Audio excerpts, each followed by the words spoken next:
Welcome back to the Birdhouse Dynasty Trade Show, and today's episode with special guest Matt English.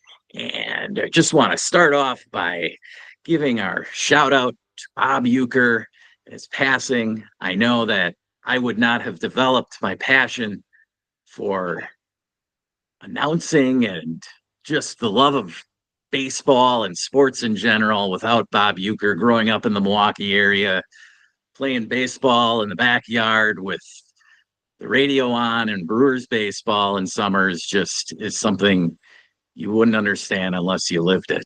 And so Bob Uecker, definitely special place in my heart. And I don't think I'd be doing what I'm doing today without Uke's enthusiasm and love for the game. And so shout out to Mr. Baseball. We're all going to miss a legend there. And next up, on a happier note, I want to give thanks out to Matt because we have now reached episode 100 of the Birdhouse Dynasty show. We are actually just past it, but I wanted to wait until Matt was with us on one episode because he's definitely been a part of well over 30 to 40 of our shows here. And so thank you, Matt, and pleasure to have you aboard today. Wow, thanks for having me back on. Over 100 episodes. That's quite a bit. That is quite a bit of talk. Yes, it's a lot of talk. A lot of hot air on me. We started last year right around this time. The first episode was a value movers show based on the divisional round of the playoffs. And so that's right where we're at again this year for episode 100 and wild card weekend. We had a lot of action, not too many close games. Unfortunately, the only close game involved my Buccaneers, and we all know how that went. Matt's laughing it up here because he loves Jaden Daniels over there. So more power to you, Matt. You were all over him last year, so I give you all the credit in the world for Jaden Daniels. I don't know. What do you want to say? We're going to talk. We're going to get into some trades, definitely, but we're going to start by talking some guys who may have moved on their value this past weekend and wildcard weekend. So why don't you? I think there was a lot of what everybody expected to see, with the exception of, I think not everyone had the Texans dropping the point differential that they did, or as many points. And I don't think everyone had Washington beating Tampa Bay. But outside of that, I felt like it was some pretty lopsided affairs. And the Washington game, I mean, what can you say about that kid? He's just got a winning gene in his bones. The Texans game was fun, being a bit of a Texans fan. That the first let's just say 25 minutes of that game were horrible for the Texans offense. The defense was outstanding. But a botched snap, who would have thought a botched snap would turn that whole game around on a dime? Yeah, I was watching my kid's basketball game. He had a basketball tournament, so I was just kind of following it on my phone. And I saw the score 6-0, and Houston, screwed it up there in the first. But after that, man, it was all Texans and just interception after interception by Herbert.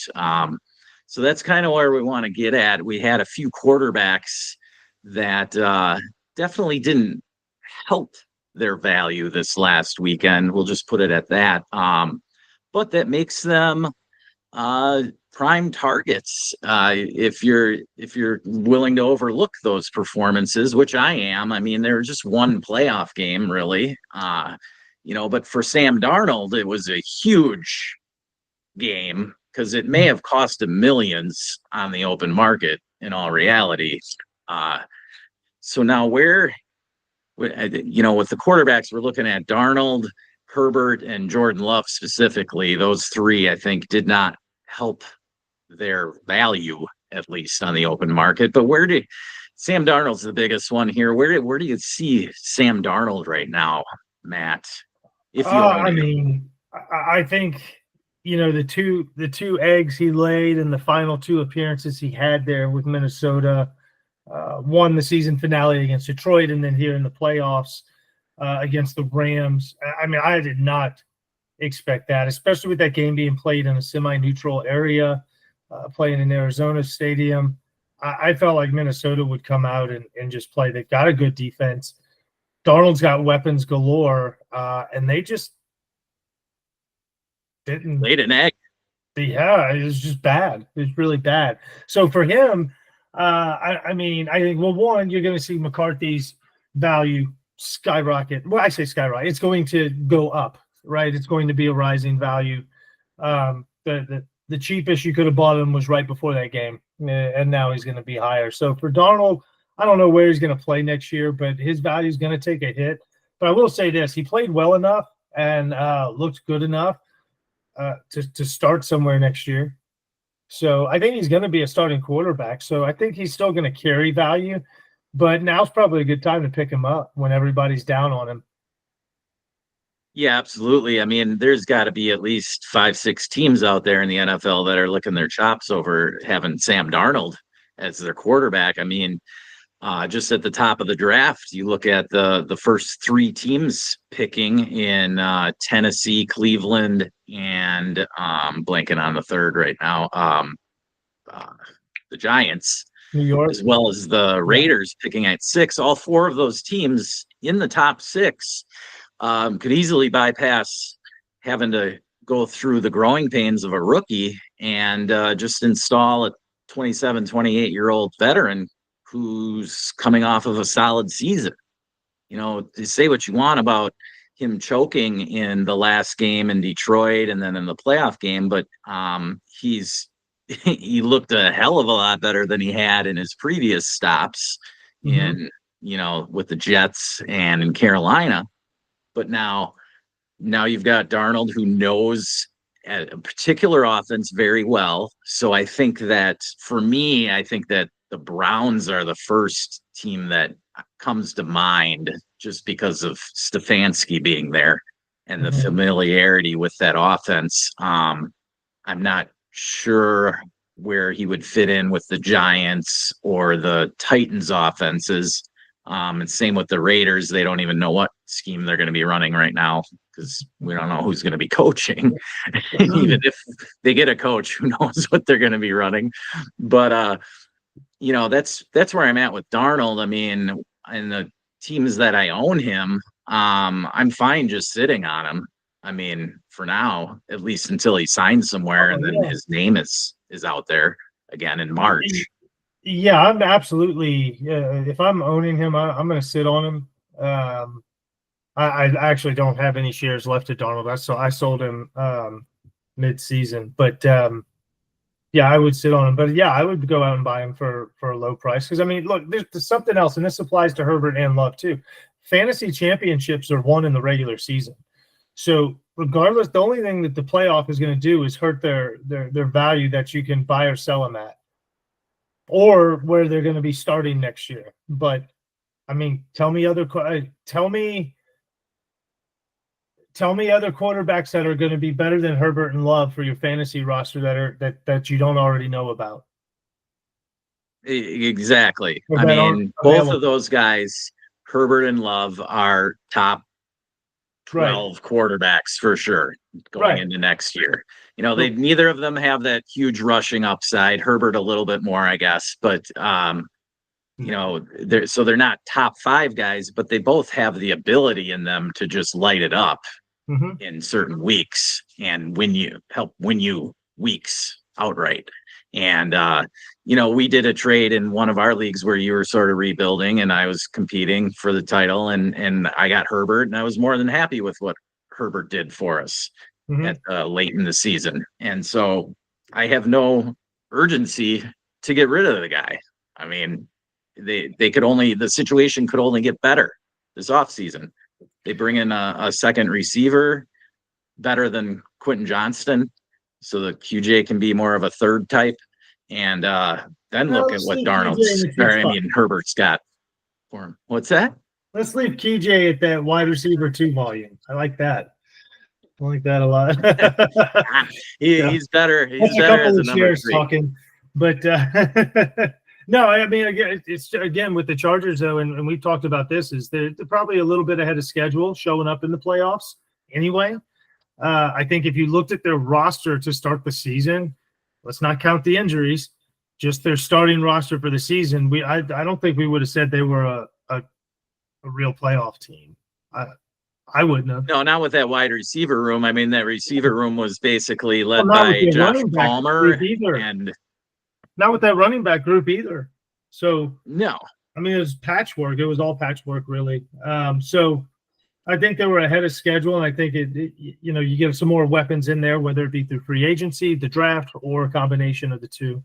They're going to get better, but I think it shows a lot about what Harbaugh is bringing to the table immediately. So they're a really good franchise moving forward to invest in from whatever players they may bring in.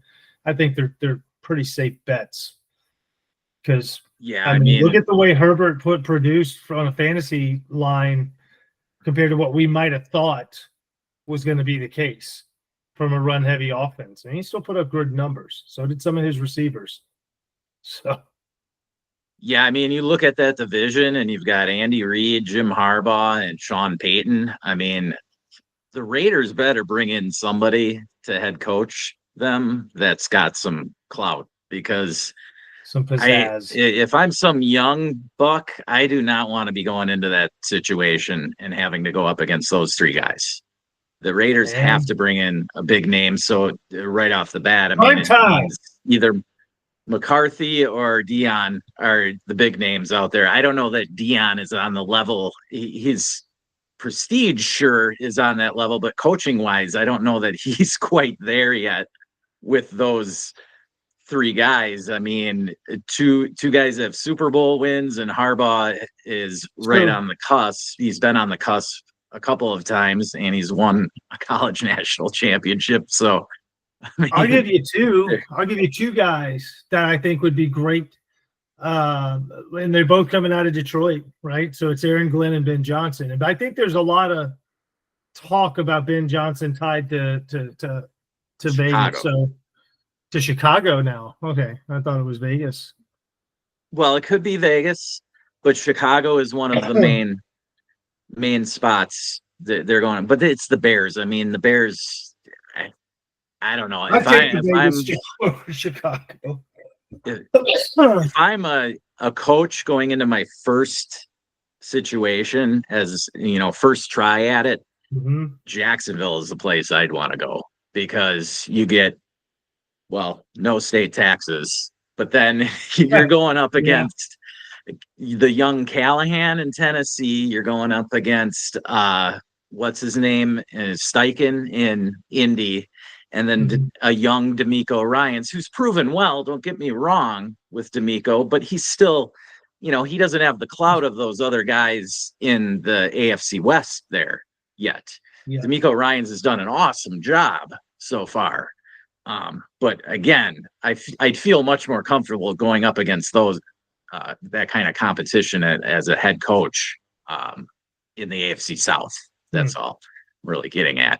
And so that leads us to some of the buys, or the guys that are risers. For me, I'm looking at the Jacksonville players and their situations. Like, these guys, other than Brian Thomas, who actually just smoked it this year, the other dudes there, you got ETN, T-Law, all of the rest of their receiving core, they're all as low as possible for their value. And so Tank Bigsby's another one of their running backs. Look, I went and grabbed Gabe Davis off waivers when he was on IR on a ship that was going, trying to get the first overall pick. So, I'll pick him up. 0 points. Thank you.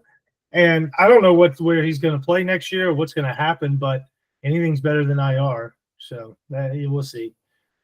Yeah, and I don't see Jacksonville using too much of their draft capital on replacing any of these guys. And, maybe they'll grab a wide receiver, but, with Brian Thomas and then Christian Kirk coming back from injury, they got Parker Washington there. It's a solid core.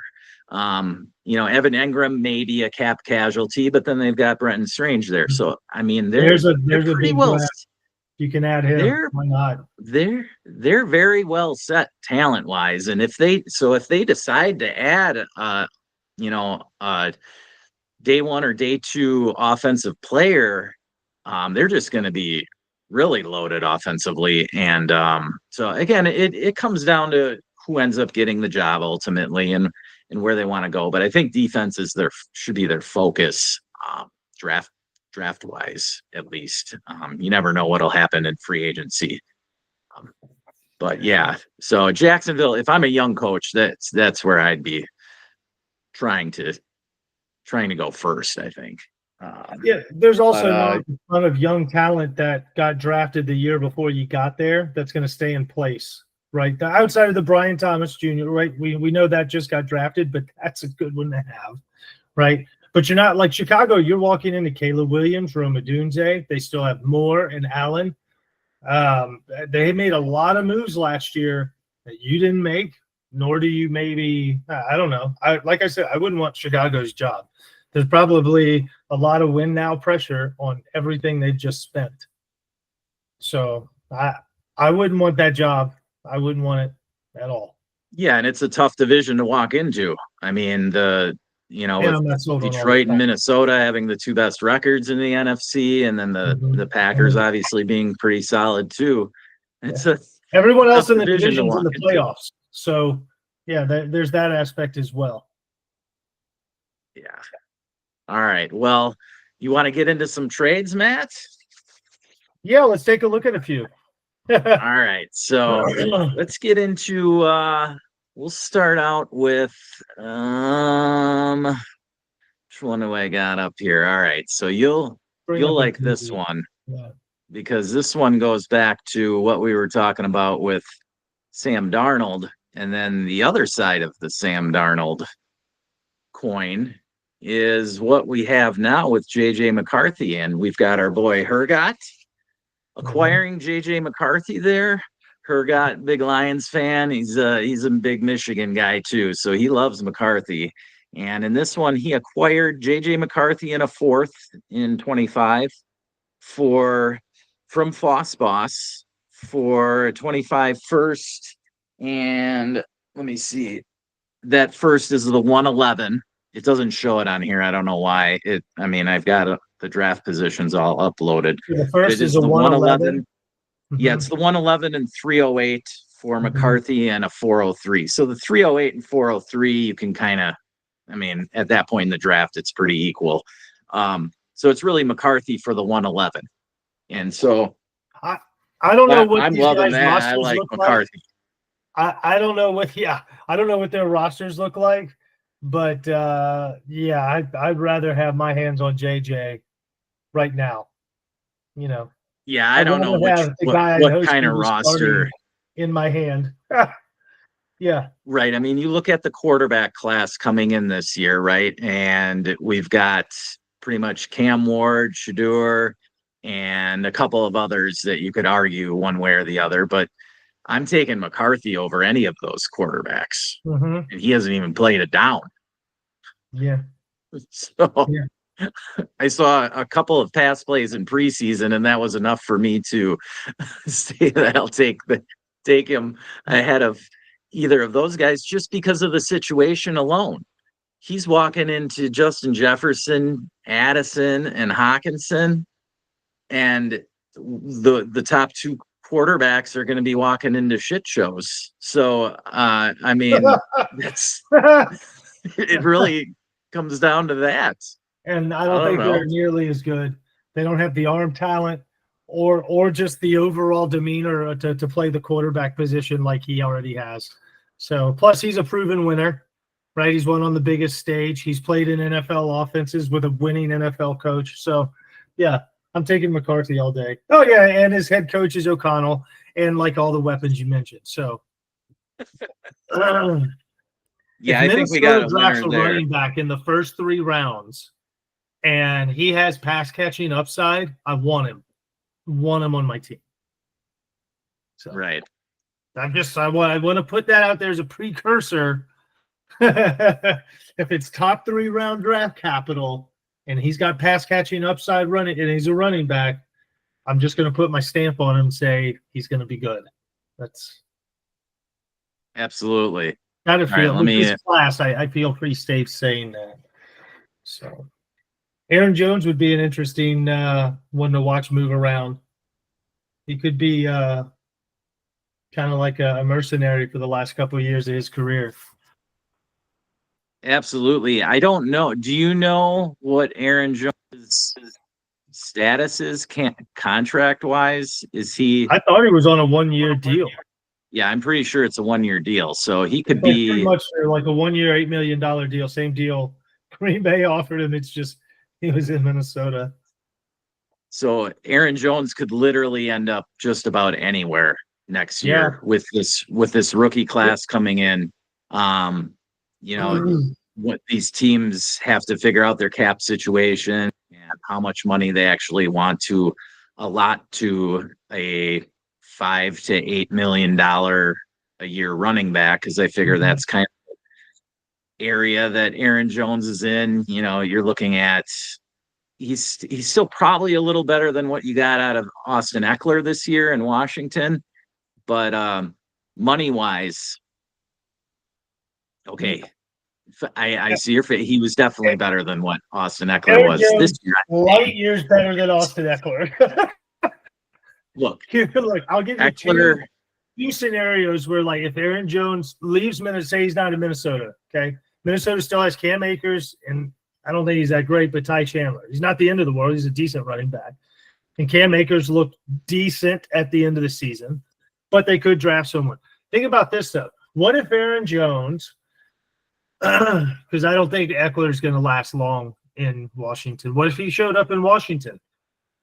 That's fun. Here's another fun one. How about Dallas? What if Jones doesn't want to put first-round draft capital on a running back this year to shore up Genty, right? Why not headhunt for another year if you don't like the way it looks for you? Everyone wants to go play for Dallas for some reason. I don't get it. That Minnesota is one of the ideal landing spots for Ash and Genty, actually. Now they're picking in the 20s, so they would definitely have to move up, I think, because I think that Genty is at least a top 15, if not top 10 pick. He's Bijan top 12 if Dallas is if he doesn't get past Dallas. Yeah, I could see that. Right. I would be surprised if he gets past Dallas, even with what Jerry Jones has said.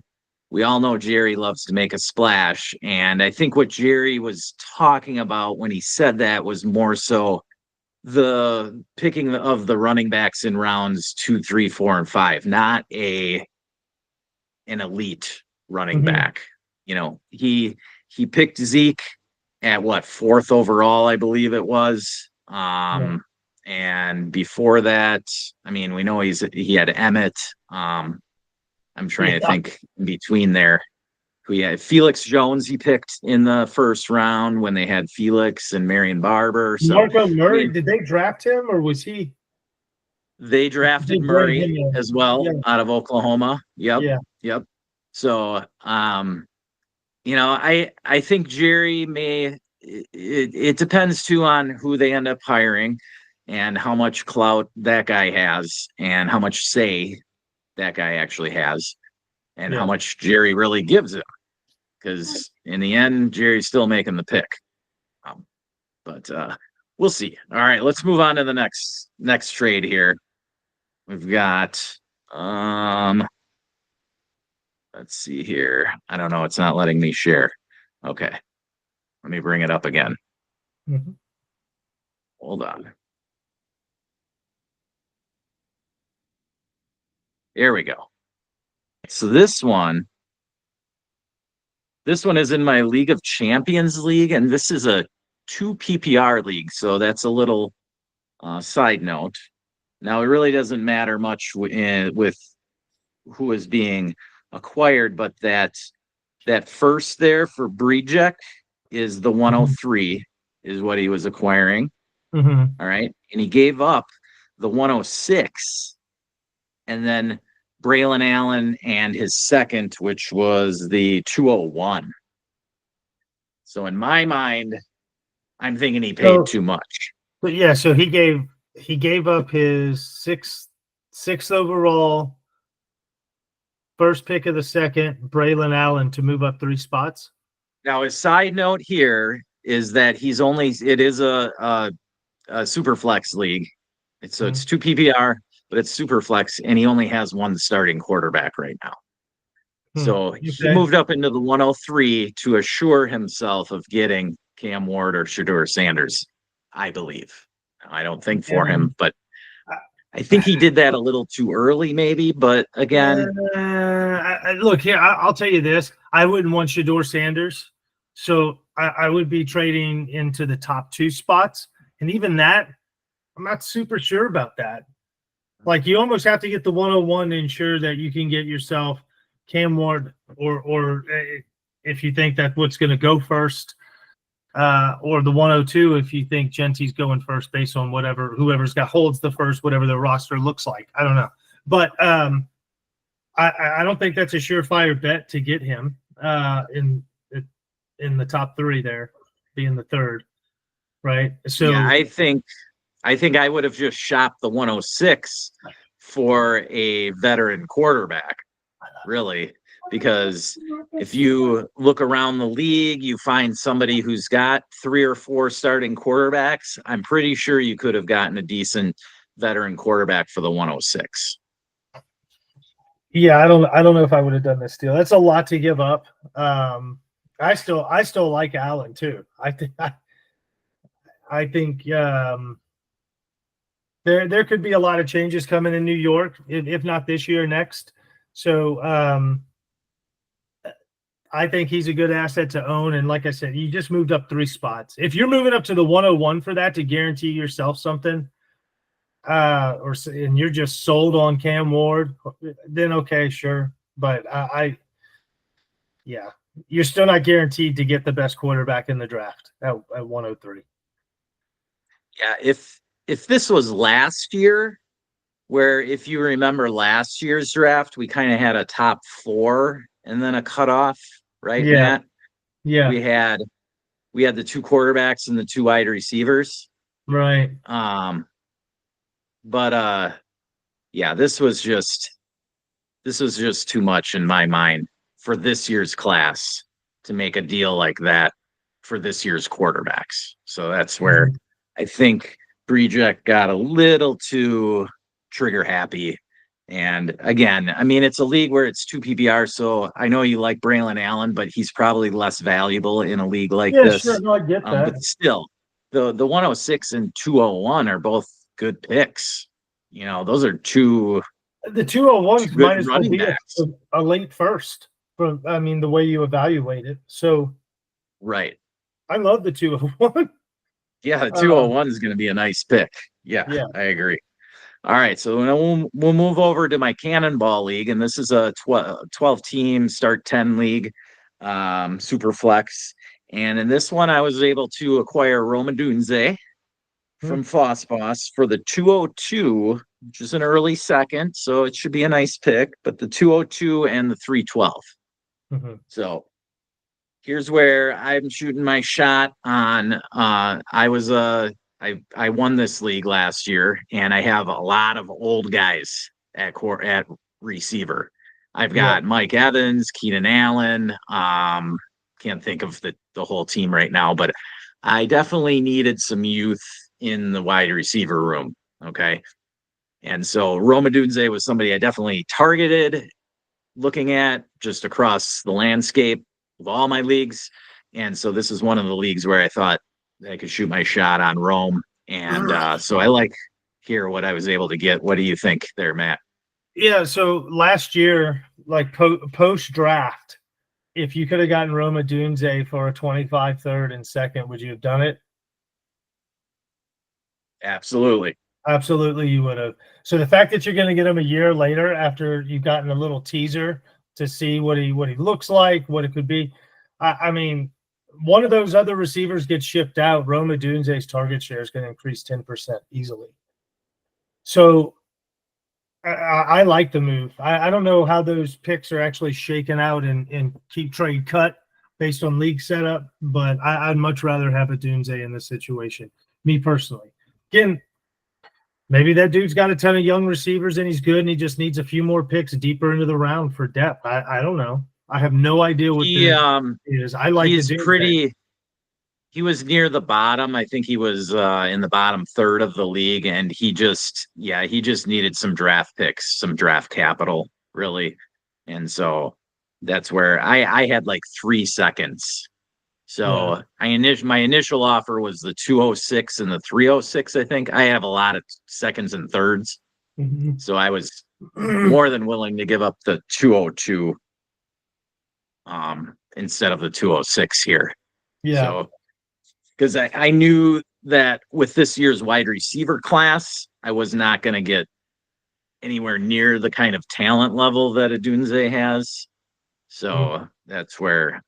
Yeah, unless you're firing off in the first round, you're not getting one. Now, he might be able to find one. Forget that kid's name, the second wide receiver out of Ohio State. If he turns pro. Egbuke? No, the other one. Number 4. Forget his name. Oh. Yeah, I don't know how high he is on the draft stock. I don't.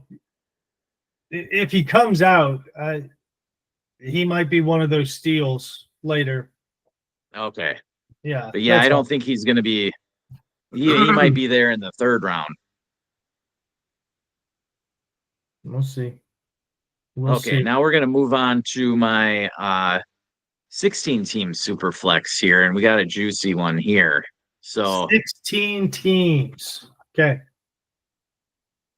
Yes. So here we had Boss, who took over this team, and then we have our friend Mark NLS2K 24, who had looked like he was working into a rebuild. He traded away a lot of his talent near the end of the season because he knew he wasn't going to make the playoffs.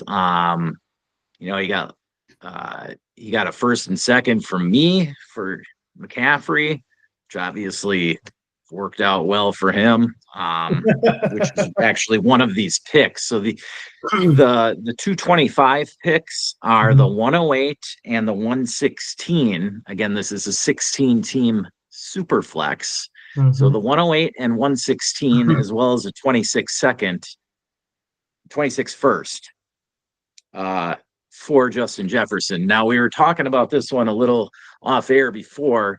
And so the 26 second, mind you, is Mark's, and he was near the bottom this year. So that could be an early 26 first. But it's Jefferson. To me, I'm taking Jefferson. I don't know. That's based on what we talked about, the fact that it's a 108, which isn't horrible, but then a 116, it's not really. If you think about first round picks, the way most people look at them, it's 12, and that's the last of the first round. Then you're in the second. So by most people's standards, at best, you're looking at the 204, and if you're in a 10-team league, the 206. So it's not near the luster of like, oh, banging 3 firsts. Really not.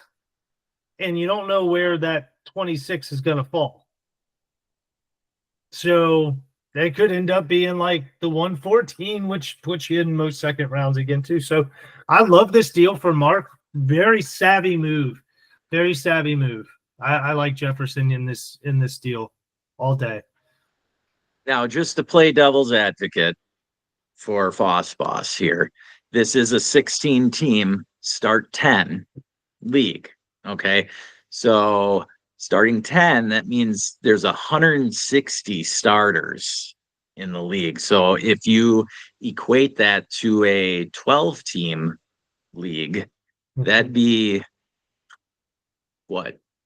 Starting 13? Right. So my point is that it's much deeper. You're digging much deeper on the bottom end of your starting lineup, right? So like there was weeks in this league where I started Will Dissly a lot, and I was a I was the third best. I finished third in this league. And Will Dissly was a starter for me. I made a trade midseason because Watson was my second quarterback. So, and I had DTR, but I had to trade for Winston just to have that second quarterback.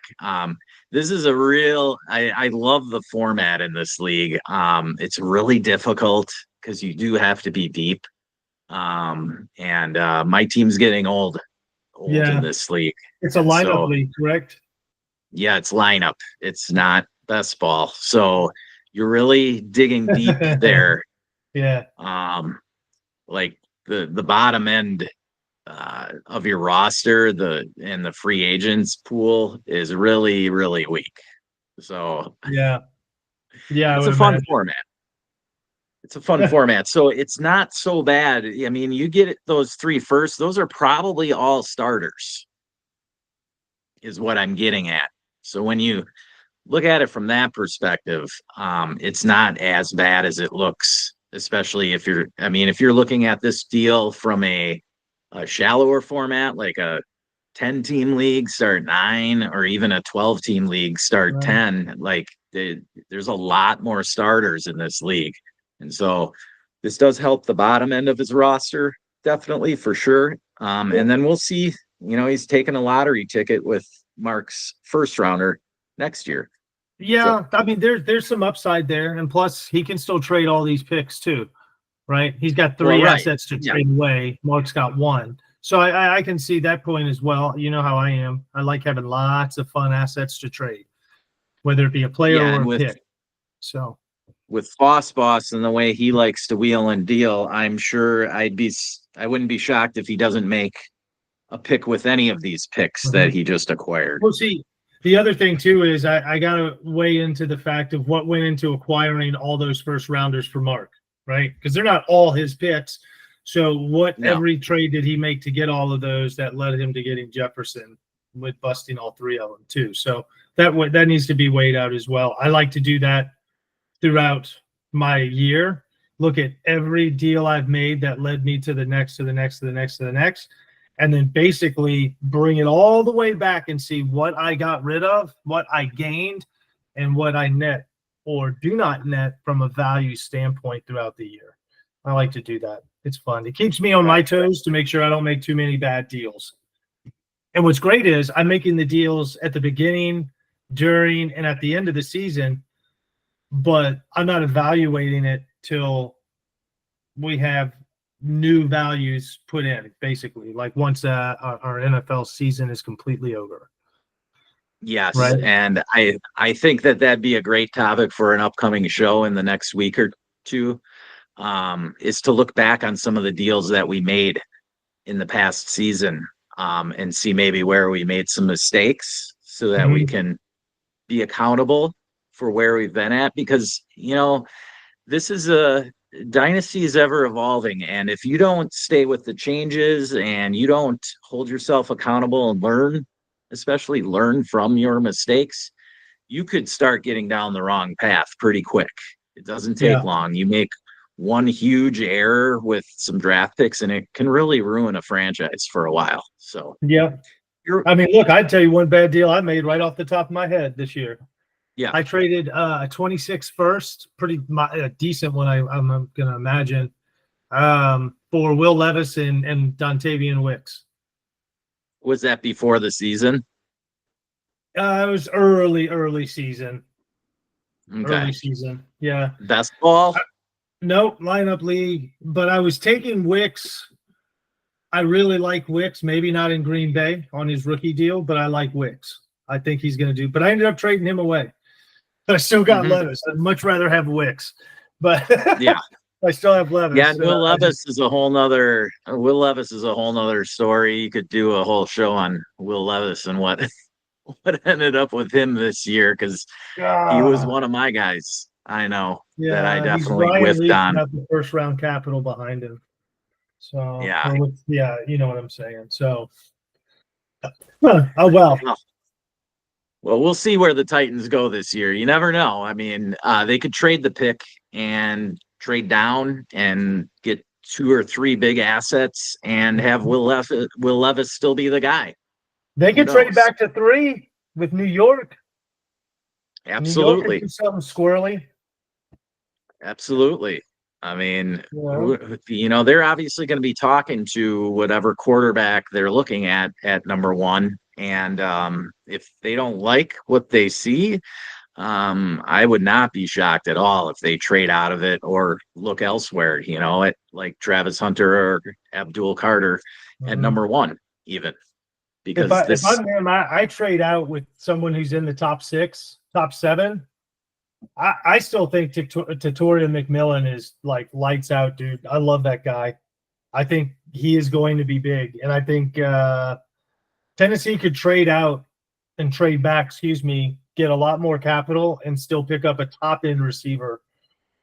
I mean, they could trade further back than that and still get McMillan, I think. Yeah, I still love Tet. I mean, I still have him number 1 on my board. I know that I would not pick him number 1 in any of our rookie drafts. If I really want a receiver and want Tet, I'd be, trading back.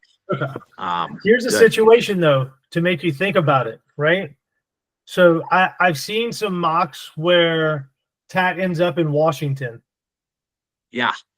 Okay. Right. Now, think if about you own that. Jaden Daniels and you own the 101 to 104 or 103, are you firing him off?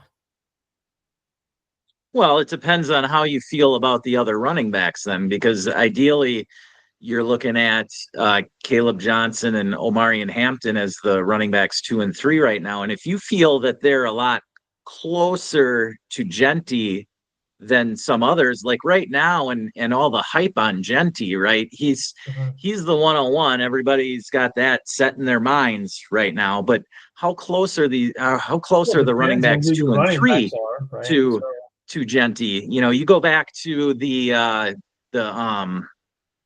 Clyde Edwards-Helaire, Jonathan Taylor draft. And before the draft, Jonathan Taylor was the RB1. And then you had DeAndre Swift in there too, who some had as the RB1. And CEH was the RB5 on everybody's board pretty much. But then he got picked in the first round by the Chiefs and he jumped everybody. Yeah. And it was wild. And that's what I'm getting at. This running back class is so good that these 3 running backs, if Caleb Johnson and Omarion Hampton do really well at the combine or on their pro day, whatever they decide to do, they could get a lot closer to Genty than some think. So just leaving that out there, and that leaves room for Tet as the lone guy at wide receiver, because the rest of the wide receivers, in my opinion, are much less talented, I guess. Well, I shouldn't say talent, because Travis Hunter has an immense talent, but you get what I'm saying, I think, in that Tet is. No. I think here. It's that, and then that's it. Like last year, there was 2, arguably 3 receivers in their own tier, and then a few other guys, and then another tier break. This year, I think it's Tat, and then a tier break. Yeah. Okay. For just strictly wide receivers, not talent, but playing wide receiver. And then I think you could factor in, Hunter and Buka. You got several other dudes that kind of tier into the next little area there. But I'm trying to figure out a way I can swing getting Tat and Genty in the same draft.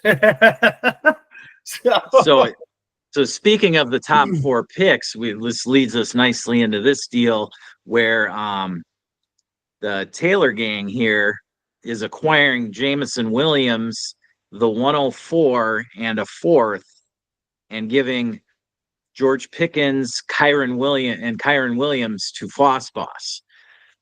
So that 25 first is the 104. Okay. Yeah. And I know we chatted about this one a little beforehand as well. This one's very, very even, I think, because you can easily cross out George Pickens and JMO pretty even, right? This is a 12-team best ball, start 12, right? Yeah. So in a best ball, Pickens and JMO pretty much even themselves out. And then the 104 could easily be one of those, top running backs that we just talked about, or 10. And those are pretty close in value, at least to me, with Kyren Williams. I wasn't a big fan of Kyren Williams heading into last season. Now he obviously proved me wrong. Me too. But, I wasn't a big fan of his either. So, yeah. And to make the bet on Kyren Williams staying healthy all next season again, I don't know. I don't like it because I think that the how would I put it? The rate of attrition at running back was way lower than the norm. And so next season, I think that the running backs are now going to get overdrafted because of their production this year. And so if you want to play if you want to go against the grain, I think that at least me, that's what I'm kind of looking at doing right now. We're 8 months away from redraft season, so whatever. But I mean, as this off season goes on, I'm trying to get rid of some running backs, I guess, is what I'm getting at. Sure. Yeah. So look, I'll tell you, I look at it as very fair. And then to me, it's going to get down to who do you like more? Do you like Williams or do you like Pickens more? Everything else kind of balances itself out. And I'll be honest, I'd much rather have Williams on a flourishing offense. You've seen him put up good, solid floor numbers, but his boom weeks are so boomy. Oh man, I'd much rather have Williams over Pickens. That's how I will say who won this trade. I like Williams more. Hate to hate on Boss Boss. I haven't seen him like many of his trades that he's made today, but and actually he's a guy I've done trades with. So it's not like I don't like doing business with him. It's just in these scenarios that I like other players or picks that are going across the table more. That's all. Right. So, yeah, I agree. I don't hate this. I don't hate this deal for Fossbus. I like the flexibility of the 104 pick more so than Kyren Williams, I guess, because it's much easier to trade a pick like the 104, which at various points this offseason before the draft and as it's on the clock, it's going to be more valuable than Kyren Williams.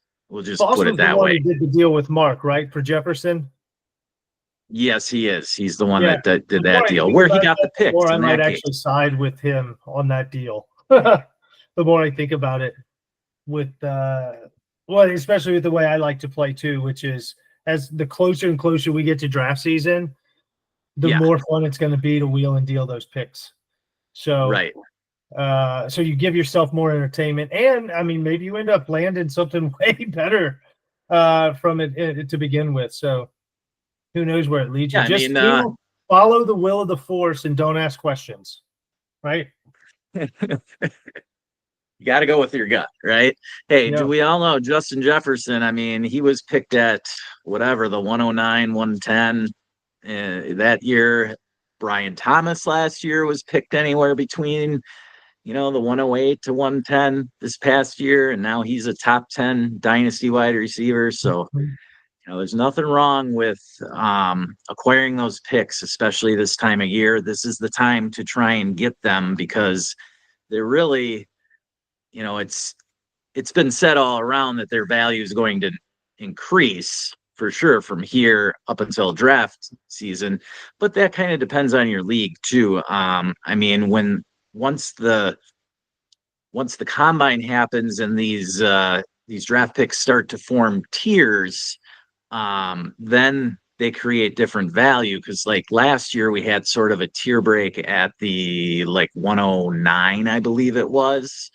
It was like right after Bowers and Brian Thomas. Bowers is actually, it was league dependent, depending on how valuable the tight ends were. Right. But obviously that was a home run pick for whoever got Bowers, regardless of format. Right.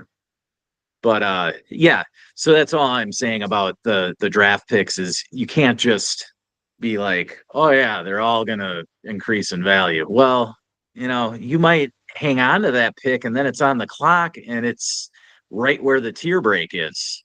Mm-hmm. And then nobody wants it.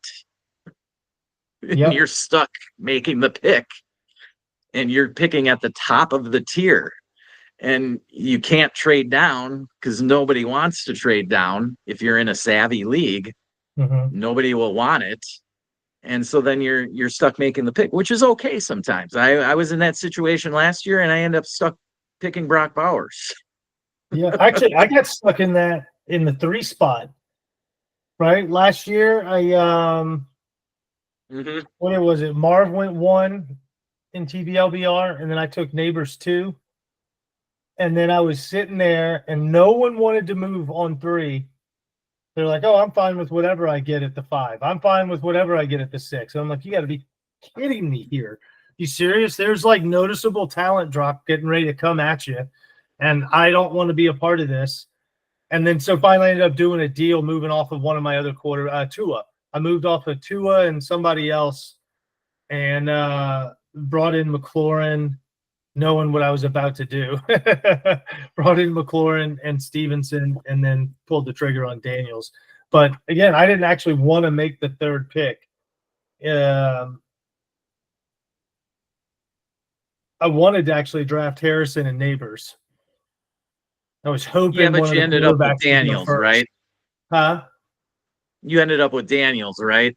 I took Daniels and Neighbors. I got my quarterback 1 and my wide receiver 1, so I wasn't pissed or upset about it by any means. You know, I don't think anybody's feeling bad for you, seeing as you got Jaden Daniels. I'm not. I got everything I could have asked for, man. I got everything I could have asked for out of that draft. So yeah. Anyway. We can follow one trade that was made at the end of that first round all the way to current and see where it took me. But that was a fun one. Well, you ended up getting your pick back. You got McCarthy back from us. I know. Isn't that fun? It just all went full circle there. Yeah. All right. Yeah. Here's another deal. This league was very active the first couple weeks of the off season here. This is the Birdhouse number 2 league. So thank you all for the added content here in the Birdhouse 2 league. So our second deal from there was Brijek and Chupas. Stroud Goes Wild. They flipped Chris Olave for a 26 first.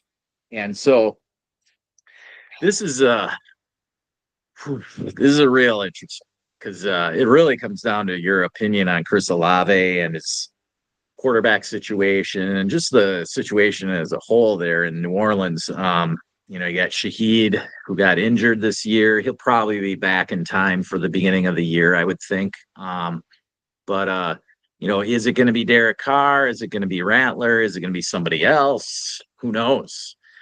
With their cap situation, I've really got no clue with New Orleans. When I did my mock draft on Mock Draft Monday for New Orleans, literally every time it was just BPA for New Orleans because they have a need everywhere.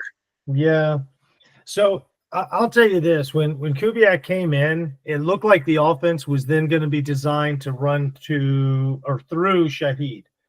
You start looking at the difference in routes and who's running where and where the first look is. It was Shaheed, not Olave. Okay, so his injuries actually helped him this year to hide that fact. But I'll tell you this, I'm on the pick side. I'm not a big Olave fan. He cannot stay healthy all year. We've got concussion issues already. And like I said, I think Shaheed's the true wide receiver 1 there. And you have no quarterback stability. You have no idea what it's going to be. Carr said he's not taking a pay cut. So he's either going to be dealt or cut. One of the two's coming. I don't see the Saints staying with Carr this year. Maybe they could, but yeah, this is one where Olave's value is obviously depressed from where it was this point last offseason. Last offseason, he was a top 15 wide receiver dynasty-wise. Now this year, he's maybe top 30, I'd say. I think in my dynasty rankings, I've got him even lower because I'm not that high on him. He's just somebody who's kind of always done it. He seems to be stuck in now he's got it in him, but he seems a lot like what Terry McLaurin was heading before this season. Like he'd always finish top 30, but you knew he was never going to have a 1,300, 1,400, 1,500 yard season. So I saw him as somebody that was way overpriced as a top 12 dynasty wide receiver. And so therefore I really don't have him on many of my teams, and he's not somebody I'm going out there jumping, no, I don't like it. Picks left and right to go and acquire. Even if I like the future first, because I mean, you give up play for next year, but how good is that play going to be? So I totally agree with you on the Shaheed take there, where Shaheed is actually the guy. It's possible that Olave could have a Brandon Ayuk type year, because it's similar offense to the Niners, right? Shaheed is the Deebo Samuel, and Olave is the Ayuk, and Ayuk had a big year that 1 year last season. But I don't know if Olave and Ayuk, the talent, they're not exactly the same receivers. Ayuk, I think, is a little more talented, honestly. Just go to whatever league you have these players in and pull up Olave's numbers and pull up Shaheed's numbers when they're on the field together. This season, the offense runs through Shaheed, not Olave. Absolutely. And then we didn't even bring this up. I think getting a first round value off of Olave, even a year pushed back, that's stellar work. Good deal there, in my opinion. Yeah. But we didn't even bring this up. It does go wild for that deal. But what about the 3 concussions in 5 games that Olave had, right? Yeah. So we didn't even bring that point up either. I said concussions are an issue. So I mean, I didn't even realize it was 3 in 5 weeks or 5 games. That's incredible. Yeah, he got one, right? And then he sat out the next week, came back and got one in that game. Then he sat out the next week, came back and got one again. So 3 straight games that he played in, he had a concussion. I mean, I feel bad for the guy. But we're playing a game here where we got to look at the reality of what's going on, and so he's just not somebody I want to invest in right now. Be in the league come 2026 if he keeps getting concussed like that, and then you're out an asset, and here he is sitting there with a first round pick. So exactly, that's kind of how we could be totally wrong on all of this, but he could come out and never have another concussion again. Highly doubtful, but it is possible. So anyway, let's do one more, and then let's do one more, because I think the next one's baffling to me. But all right, so here's there we go. Here's the big one. So this plays into a little bit into last weekend with Jalen Hurts not having a great week, and he hasn't done a whole lot over the last month. But he's been coming back. He came back from the injury, and now he's starting to get his feet again. But this last game, I think they just leaned on Saquon after they got the early lead against the Packers, and so that's kind of where Jalen didn't have to put up big numbers.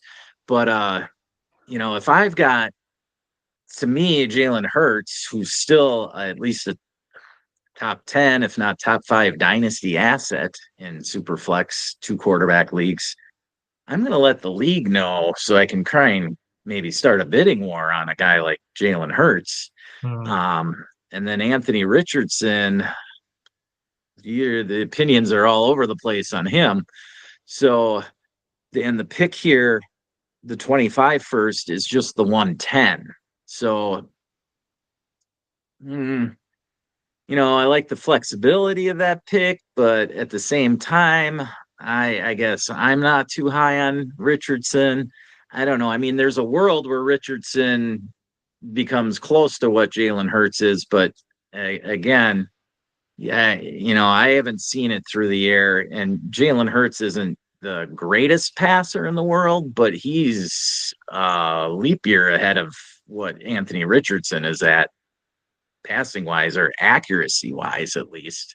So even though this is a best ball league and Brady Flash here got 3 assets in AR, the 110 and a 26 seconds, I'm leaning Foss Boss here. So I don't know, Matt, maybe here we got one that Boss, you can put in the win column for him. What do you think? Yeah, it pains me to say this because I actually like Anthony Richardson. I mean, he's a former Gator, and I think he's incredibly athletic. I think there's some things he can do with his legs that are quite amazing. The problem is he holds onto the football too long, and he makes really bad decisions with it. So, yeah, that makes it tough. It really does. I mean, getting a first rounder is great. Getting a second rounder is fine. But it's a 26 second and it's a late first. Like, you're really banking on Anthony Richardson turning it around this offseason and producing next year. You really are, because you're not getting a quarterback in this draft at the 110. That's unless you just get a steal. Well, I don't think that Brady Flash necessarily needs a quarterback. Like a top 15 quarterback for this deal, to me, to make sense. And then you need to hit on your first round pick, whether it's the guy you draft or the asset you traded for. So you need to hit with that first rounder. The second rounder is a moot point because it's a year out and you don't know what it is. So yeah, and when you're dealing with somebody like Jalen Hurts, a second rounder isn't a needle mover. No, so yeah, I would say from yeah, way to do this a closed door deal and not have it in open forum. That did nothing but advantage the Foss. Yeah. Now, what if Foss is the boss? What if the pick was a, let's say, top 6 pick? What if it was the 105 instead? Then what would you think? Anthony Richardson 105 in a second. Still not enough, right? No. Yeah, I'm thinking you need it to be the 101, 102, 103, and top Richardson 3. For me to top even 3, and then it's come like, to the table. Okay, well, that starts the discussion, right?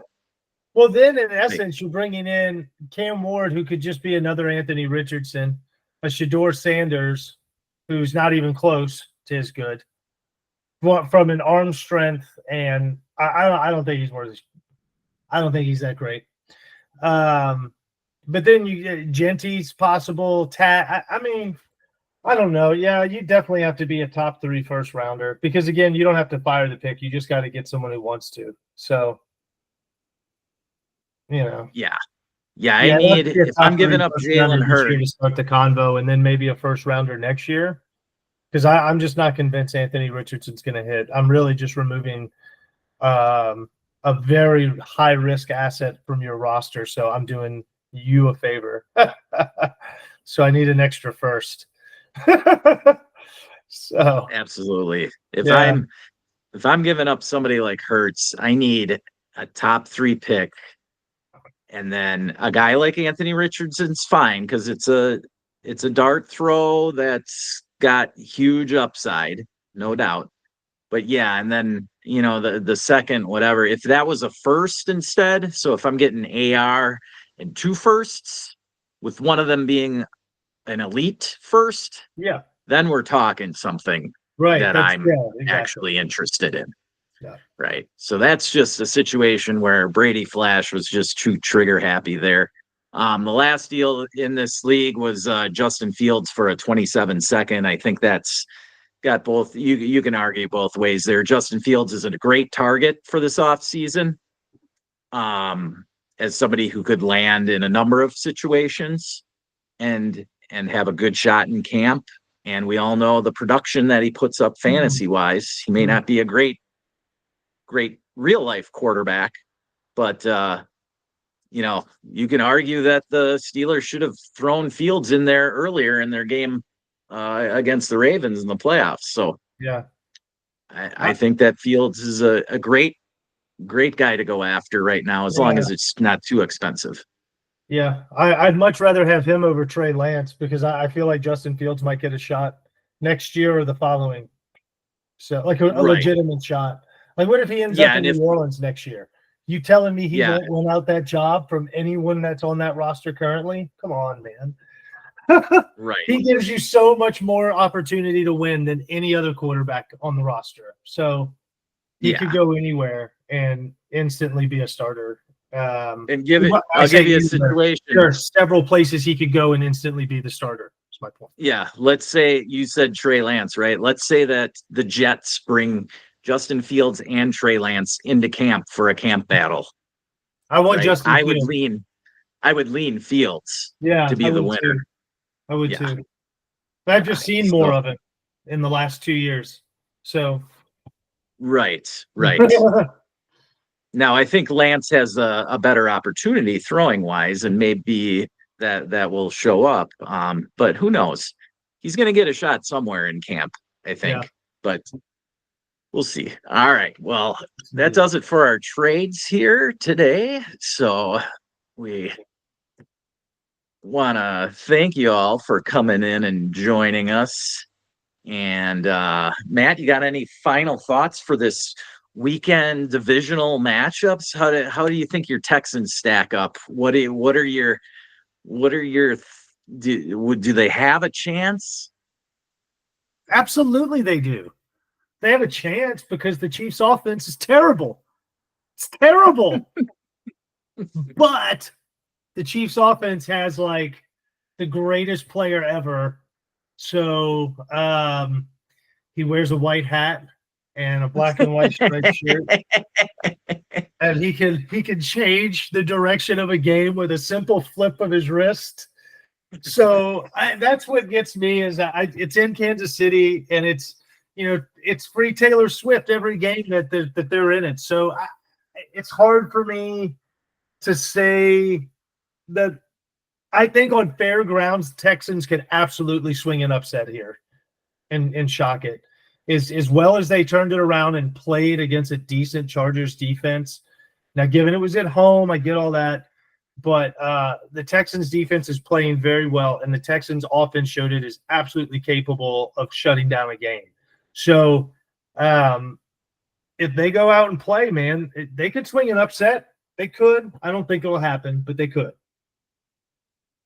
I think of all the games, that's probably the most, I don't want to say lopsided, but like the least likely of an upset. Maybe you could say Detroit, Washington too, but just because of the clout that Kansas City's had and their whatever. But I'll tell you what, I would love to see Houston going to Baltimore or Buffalo for the AFC Championship. I'd have no problem with that. If it's Detroit or Washington that gets to the Super Bowl versus anybody other than KC, I'm happy. Yes. There's this thing called fatigue, and I'm so fracking tired of KC. Anyway, that's all I've got on that. Till next time. All right. I think that you, myself, and many others feel the same way. So we'll see what happens. We're ready for some fresh blood. As a Bucs fan, I wanted Baker to get us to this week, but you know what? Jaden Daniels played an awesome game. I am not going to cry about the officials or nothing like that. Washington beat us up. They didn't punt all game. They went for it on fourth down. They played the better game. We made a couple of mistakes, and kudos to Washington, and good luck in Detroit. Detroit's an awesome team. So I'm looking forward to these games, and hopefully Kansas City goes down. That's it. All right. That's it. So thank you all for joining us on the Birdhouse and our 100th show. Well, it's 103, I think, technically. But anyway, we really appreciate you coming out. Check us out on our Patreon, patreon.com/Birdhouse Dynasty Show. You can get all my rankings there. And you can buy us a coffee with any of your questions, any trade questions especially. We'd love to see roster reviews. We're ready for it. We got 8 months of off season here, so plenty to talk about. We got more coming all off season. Thank you again. And remember, stop working.